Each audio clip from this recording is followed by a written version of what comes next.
आदरणीय संत जन भक्तों, आप सभी को प्रणाम करते हैं, राधे राधे करते हैं, बाके बिहारी लाल की जय करते हैं, अपने अपने गुरु महाराज की जय करते हैं और गणपति महाराज की जय करते हैं। कार्तिक मास अब बिल्कुल ही अपने अंतिम पड़ाव पर पहुंच गया है। आने वाली 27 तारीख को गंगा जी के दर्शन नहान पर लोग, लेकिन अभी से लोग गंगा जी के द्वार पर हैं और बहुत ही अच्छा आनंद का अनुभव कर रहे हैं। हरि बोल हरि बोल हरि बोल हरि बोल हरि बोल। श्री राधे।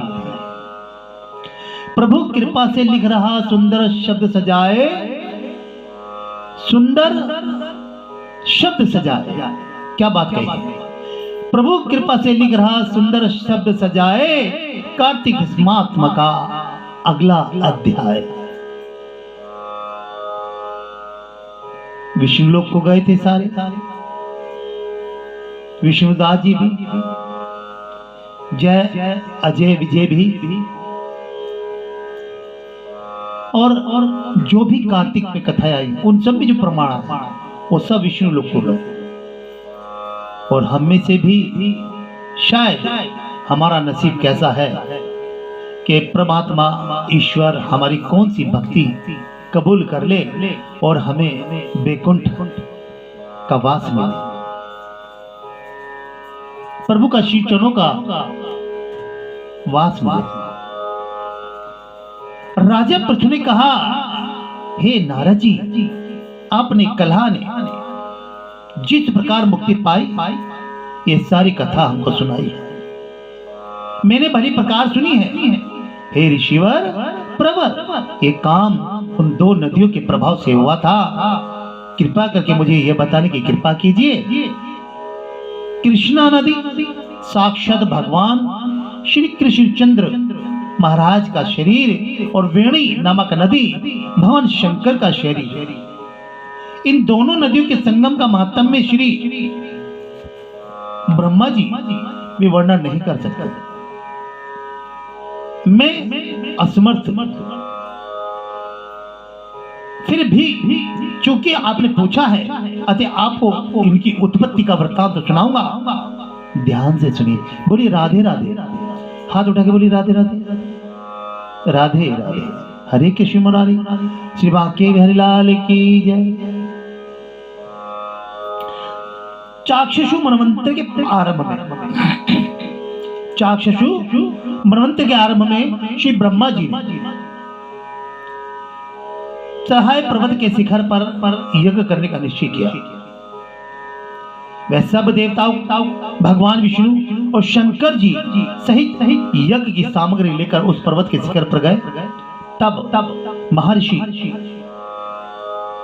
भृगु आदि ऋषियों ने ब्रह्म मुहूर्त में उन्हें दीक्षा देने का विचार किया। इसके बाद उन्होंने श्री ब्रह्मा जी की पत्नी त्वरा को बुलाया। देखिए ध्यान से सुन लीजिएगा, उनकी पत्नी का जो असली नाम है त्वरा। कुछ लोग गलत विचार करते हैं इस विषय पर और गलत टिप्पणियां भी दे देते हैं। तो त्वरा को बुलावा भेजा। वे बड़ी आहिस्ता आहिस्ता आहिस्ता आ रही थी। इसी बीच में भृगु जी ने विष्णु से पूछा, हे प्रभु, आपने त्वरा को शीघ्र से बुलावा भेजा था, वह क्यों नहीं आ रही? ब्रह्म मुहूर्त टल गया। इस पर भगवान विष्णु ने कहा, यदि त्वरा यथा समय यहाँ पर ना आई तो आप गायत्री को ही स्त्री बनाकर दीक्षा प्रदान कर दीजिए, यानी कि गायत्री देवी को मार्ग दीक्षा का विधान कर दीजिए। क्या गायत्री पुण्य क्रम में ब्रह्मा जी की स्त्री नहीं हो सकती? नारद जी बोले। भगवान शंकर ने भी विष्णु जी की बात का समर्थन कर दिया। ये बात सुनकर भृगु जी ने गायत्री जी को श्री ब्रह्मा जी की दाई और बिठाकर दीक्षा का विधान आरंभ कर दिया। ऋषि मंडल गायत्री को दीक्षा दे ही रहा था कि इतने में त्वरा भी यज्ञ मंडप में आ पहुंची। अब देखिए, अपने स्थान पर दूसरी स्त्री को बैठा देखा तो एक स्त्री का क्रोध कैसा होता है वो कुछ नहीं समझती, लेकिन वो एक बात भी समझ जाए कि समय का सदुपयोग करना कितना अच्छा होता है। अगर वो आहिस्ता आहिस्ता नहीं आती, समय का बर्बादी नहीं करती, तो ये घटना नहीं घटती। ये घटना जो कथा के रूप में आपके समक्ष आ रही है, ये मानव जाति के कल्याण हेतु तो और उसको समझाने के द्वारा के समझाई जा सके। इस कलयुग में, इस कर्म युग में कोई भी नारी इस प्रकार का व्यवहार ना करे। जो नारी अपने समय का गलत व्यवहार करती है और अपने समय को अच्छा नहीं समझती, आज के युग में वो नारी कभी भी सम्मानित नहीं होती। वो नारी के घर में लक्ष्मी का वास नहीं होता। उस नारी के घर में मतलब परेशानियां ही परेशानियां बढ़ती रहती हैं और कर्ज से कभी भी उनको मुक्ति नहीं मिलती। जो नारी घर में ज्यादा सोती है, आलस करती है और समय का उपयोग नहीं करती, ये आज के युग की बात है। और बीते युग की जो बात बता रहे हैं, जैसे वो त्वरा पहुंची, उसने अपने स्थान पर दूसरी स्त्री को बैठा देखा, क्रोध में ईर्ष्या से भर गया। त्वरे ने कहा, जहां अपूज्य की पूजा होती है और पूज्य की अप्रतिष्ठा होती है, वहां पर दुर्भिक्ष, मृत्यु तथा भय तीनों अश्वमेव हुआ करते हैं। ये गायत्री ब्रह्मा जी की दाई और तथा मेरे स्थान पर बैठी है। ये अदृश्य बहने वाली नदी होगी। शाप दे दिया गायत्री को। आप लोगों ने अविचार से इसे जो मेरे स्थान पर बिठाया है, इसलिए आप भी सबके सब जड़ रूप नदियां होंगे। नारद जी ने राजा पृथ्वी से कहा, हे राजन, इस तरह त्वरा के शाप को सुनकर गायत्री मारे क्रोध के लाल बबूका होकर अपने होंठ काटने लगी। देवताओं के मना करने पर भी उसने उठकर त्वरा को शाप दे डाला। त्वरा ने गायत्री को सभी को दिया और गायत्री ने सबके मना करने पर भी, ये दो नारियों की लड़ाई बता रहे हैं। और आज के युग में भी जब होती है ना, तो प्रचंड होती है। फिर उन्हें ये नहीं पता होता कि हम क्या कर रहे हैं, हमारा वातावरण कैसा हो गया है। अगर यही बात समझ लें तो फिर आज की नारी का बेड़ा पार हो जाए। यही समझाने के लिए इसी इतिहास को बनाया गया और मानव जाति के लिए इसे कथा के रूप में कार्तिक में पेश कर दिया गया। बोले राधे राधे, जोर से बोली राधे राधे। हरे कृष्णा हरि बोल हरि बोल हरि। यहाँ पर जो वास्तविकता है वो आज हम कार्तिक बिताने के लिए नहीं कर रहे। कार्तिक में सुनने वाली कथाओं पर कितना अमल हम कर सकते हैं, कितना हम समय को बचा सकते हैं, कितना समय पर हम अपना उपयोग कर सकते हैं, ये विशेष बात बनती है।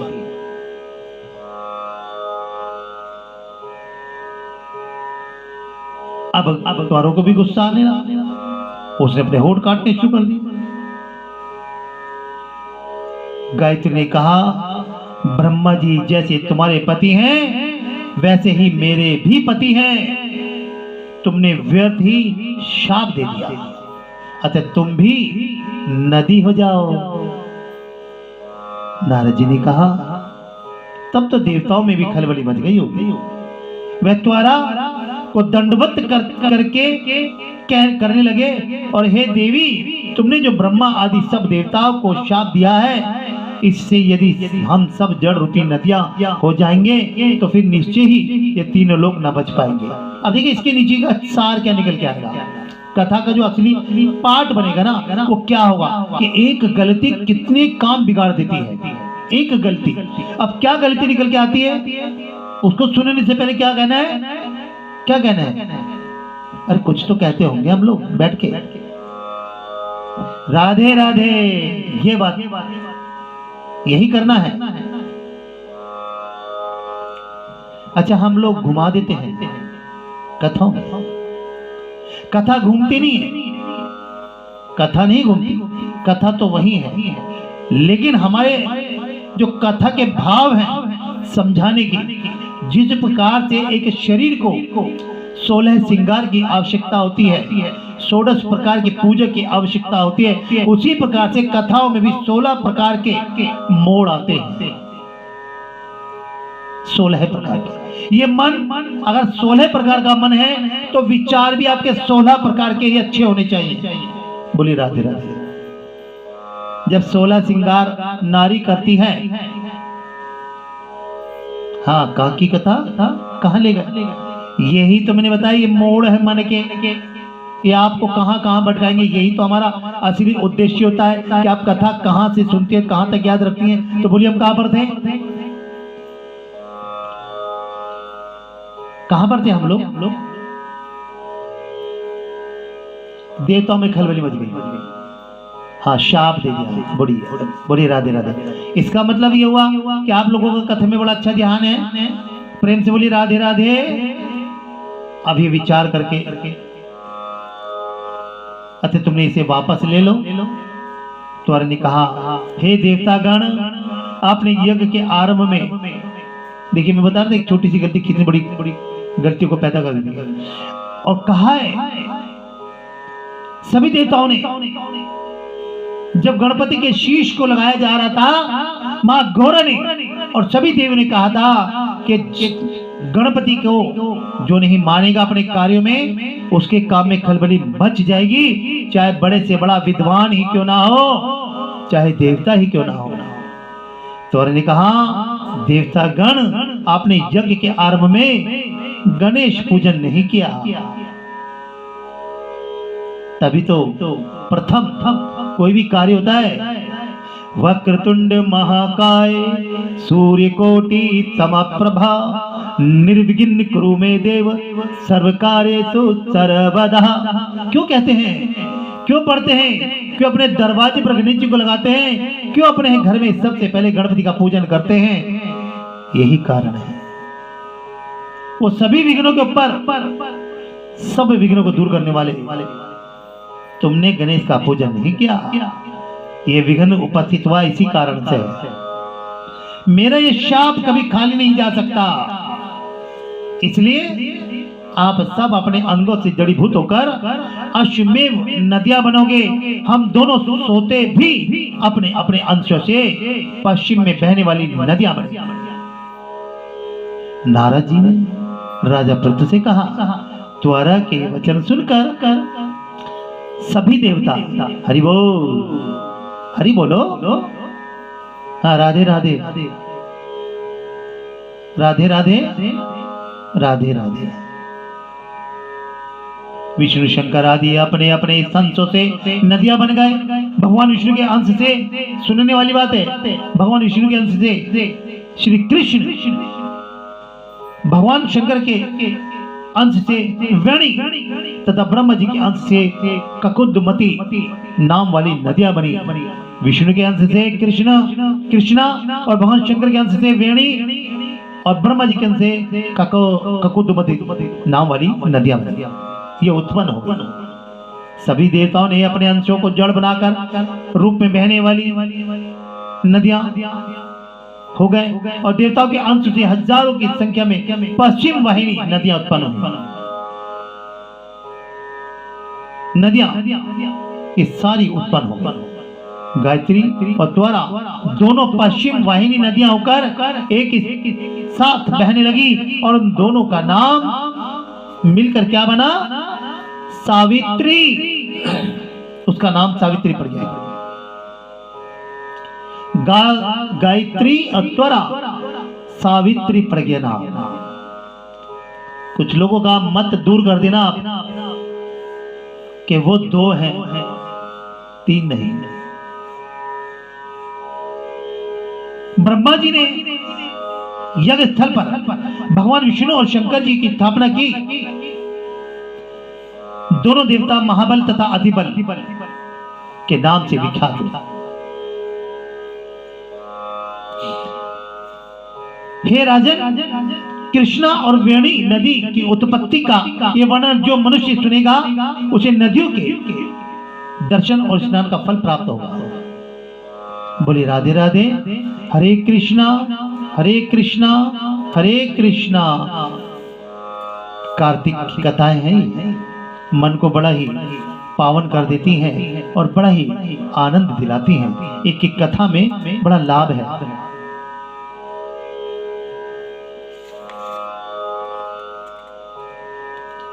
पांच की कथा बताते हैं, इल्ली और दुनिया।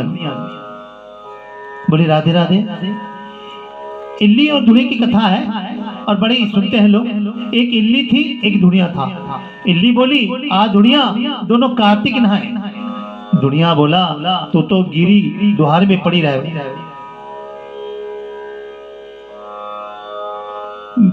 रहती हो, तेरे में तो ताकत है, तू ही नहा ले।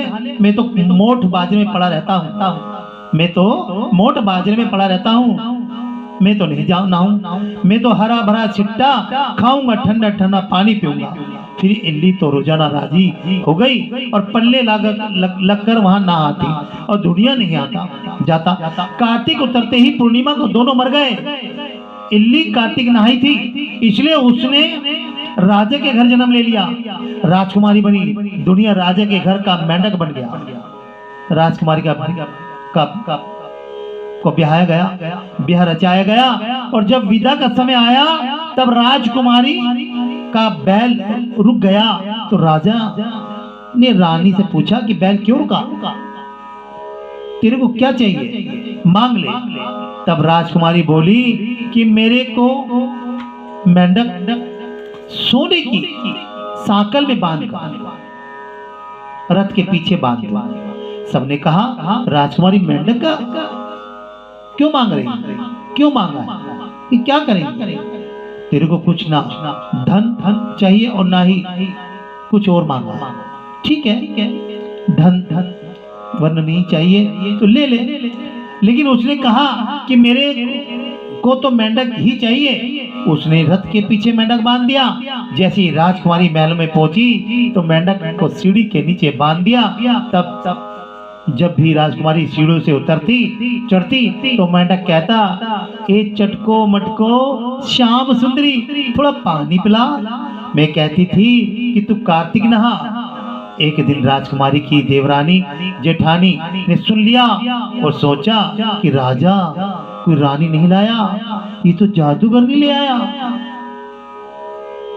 ये जादूगर नहीं ले आया। उन्होंने राजकुमार से कहा कि तू रानी लाया है या जादूगरनी? आदमियों से तो बात नहीं करती और जानवरों से बात करती है, वो जानवरों से बात करती है। राजा ने कहा जब तक मैं आंखों से नहीं देखूंगा मैं मानूंगा नहीं। एक दिन राजा छुप कर बैठ गया। राजकुमारी महलों से उतरी तो फिर मेंढक ने वही कहा, ओ रानी। तब रानी ने भी वही जवाब दिया। तब राजा तलवार लेकर खड़ा हो गया और कहा कि तू मेंढक से क्या बात करती है, सच्ची बता, नहीं तो तलवार से काट दूंगा। रानी बोली पिछले जन्म में मैं तो एक इल्ली थी, ये दुनिया था। इसको मैंने कहा था कि दोनों कार्तिक नहाएंगे, तो नहाया नहीं और मैं नहा ली। इसलिए हम दोनों पिछली बात करते हैं। राजा ने कहा कि कार्तिक में गंगा नहाने का इतना फल होता है तो हम दोनों ही जोड़े से कार्तिक नहाएंगे और खूब दान पुण्य करेंगे, जिससे हमें आगे इससे ज्यादा फल मिलेगा। दोनों कार्तिक नहाने लगे। राजा के घर खूब धन संपत्ति हो गई। हे कार्तिक महाराज, जैसा इल्ली को दिया सबको मिले,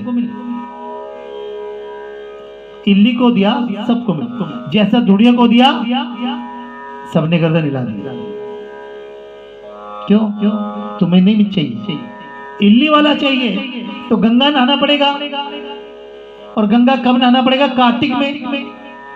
जो लोग रोज जाते हैं या कभी भी चले जाते हैं, गंगा तो तब भी है, लेकिन उसका जो भाव पैदा होता है वो कार्तिक मास की पूर्णिमा के अंतिम दिन गंगा जी के नहान पर होता है। जो गंगा अवतरण के दिन नहीं मिलता, वो कार्तिक मास में गंगा देती है आशीर्वाद। कितना बड़ा महत्व है कार्तिक का। बोलिए राधे राधे, प्रेम से बोलिए राधे राधे। ये तो थी इल्ली और दुनिया की कहानी। इसके बाद और भी कहानियां आएंगी। लास्ट पूर्णिमा तक हम आपको ये सारी कथाएं पूरी करके दे देंगे। और जिन्होंने नहीं सुनी होगी वो हमारे नन्हे राम हरिहर यूट्यूब चैनल पे जाइएगा, सर्च कीजिएगा और सुनिएगा। अगर आपको अच्छी लगे तो हमने कभी डिमांड नहीं की कि आप उसको लाइक करें या सब्सक्राइब करें, वो तो हरि अपने आप कर देते हैं, राधा रानी अपने आप करा देती हैं। हमें आवश्यकता नहीं किसी से कि आप हमें सब्सक्राइब कीजिए या लाइक कीजिए, बस कथा सुन लीजिए। क्योंकि कथा में जो बताया जाता है वो हर बार एक नया रूप लेकर के आता है। तो बोलिए राधे राधे, हरे कृष्ण मुरारी, श्री बांके बिहारी लाल की जय। हरे कृष्ण मुरारी, श्री बांके बिहारी लाल की जय। जुगल जोड़ी सरकार की जय। वृंदावन बिहारी लाल की जय। हरिहर पावन धाम की जय। सुयोग मुनि महाराज की जय।